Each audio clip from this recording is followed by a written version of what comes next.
আল্লাহ তাআলা জীবন সৃষ্টি করার আগে মরণকে সৃষ্টি করেছেন।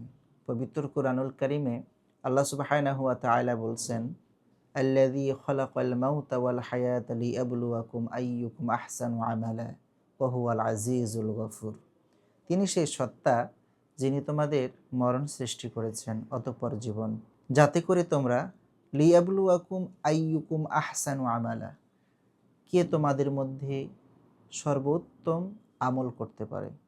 প্রিয় দর্শক, শ্রোতামণ্ডলী, দিনী ভাই বোন, আল্লাহ সুবহানাহু ওয়া তাআলা এখানে আকসারু আমালা বলেন নাই। কে কত বেশি আমল করতে পারে এটা আল্লাহ দেখবেন না। সুন্দর, স্বচ্ছ, শিরক এবং বিদাত মুক্ত এবং রিয়া মুক্ত, লোক দেখানো ছাড়া লৌকিকতা মুক্ত এরকম ইবাদত আল্লাহ তাআলা চান। আল্লাহ সুবহানাহু ওয়া তাআলা যে মরণ সৃষ্টি করেছেন, আপনাকে আমাকে মৃত্যুবরণ করতেই হবে। যে কোনো সময়, যে কোনো মুহূর্তে মহান রবের ডাক চলে আসতে পারে। আল্লাহ সুবহানাহু ওয়া তাআলা এ ব্যাপারে জানিয়ে রেখেছেন, ফাইযা জাআ আজালুহুম লা ইস্তাখিরুনা সাআতাও ওয়া লা ইস্তাকদিমুন।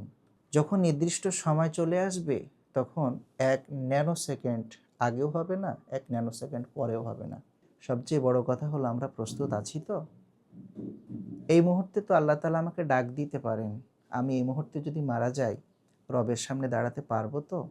আমরা কতটুকু নিজেকে নিয়ে ভাবছি, কতটুকু মহান রবের সামনে দাঁড়ানোর জন্য প্রস্তুতি গ্রহণ করছি, যে মৃত্যু থেকে কেউ পলায়ন করতে পারবে না, যে মরণ আপনাকে আমাকে গ্রাস করবেই। কিন্তু আমার যদি এই মুহূর্তে মরণ হয়ে যায়, তাহলে মহান রবের সামনে কিভাবে দাঁড়াবো? আপনার আমার জন্য যে কোনো সড়ক দুর্ঘটনা থেকে শুরু করে আপনি বাসায় অবস্থান করেও হঠাৎ মৃত্যুর মুখে পতিত হতে পারেন।